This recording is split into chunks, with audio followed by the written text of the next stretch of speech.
The Beatles were, and still are, some of the most influential people in pop culture. They shaped what we now know of as rock music, but how did this happen? The start of this band was when John Lennon, inspired by Elvis Presley's music, decided to form a small rock band called the Quarrymen, named after his high school in Liverpool. Lennon met Paul McCartney at a church party where they hit it off immediately, so much so John invited him to join his band. Paul McCartney later introduced John to his friend George Harrison, and because of his musical skill, he soon became part of the band. At this time, they decided to change their name, beginning to dub themselves the Silver Beatles. The Beatle part of that name, inspired by Buddy Holly's The Crickets. Later, when their group was performing in a club, they were discovered by a man named Brian Epstein, who, after becoming their manager, was able to sign them a record deal with EMI and get them Richard Starkey, also known as Ringo Starr, who was a drummer with experience playing for the band Rory Storm and the Hurricanes. This was when the Fab Four we know officially formed, now calling themselves the Beatles, spelt with an A.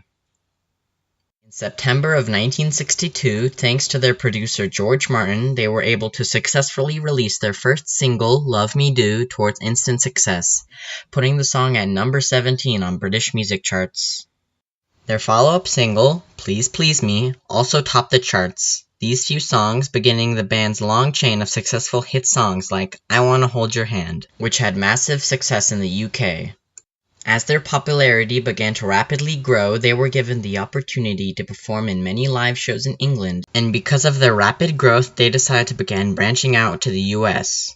The Beatles really hit it big when on February 9th, 1964, they made their first appearance on The Ed Sullivan Show.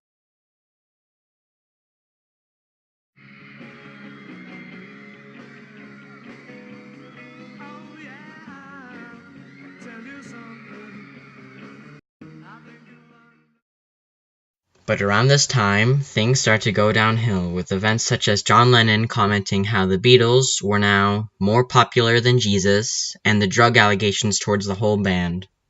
Then when their manager Epstein, who had been their manager for years now, passed away, McCartney had to take on the role as leader and preserve the band. They were able to release both the Yellow Submarine album and movie, gaining them what was really their last moment of wide-scale fame.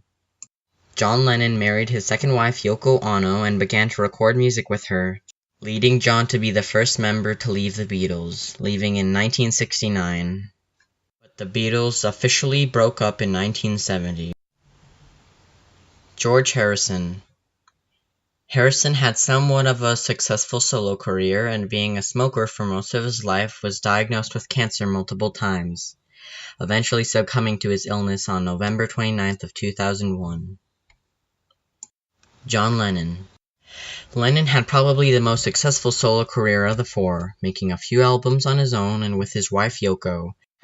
However, tragedy struck when not long after the release of his last album, which he released after he decided to come out of retirement, he was encountered and assassinated by a crazed fan, dying in the hospital on December 8, 1980. Paul McCartney and Ringo Starr. Both Paul and Ringo are still alive to this day, both still releasing music, even though the band broke up 50 years ago. The story of the Beatles is one of great success despite the many tragedies that occurred along the way. The friendship of these four created music loved by millions, both then and now.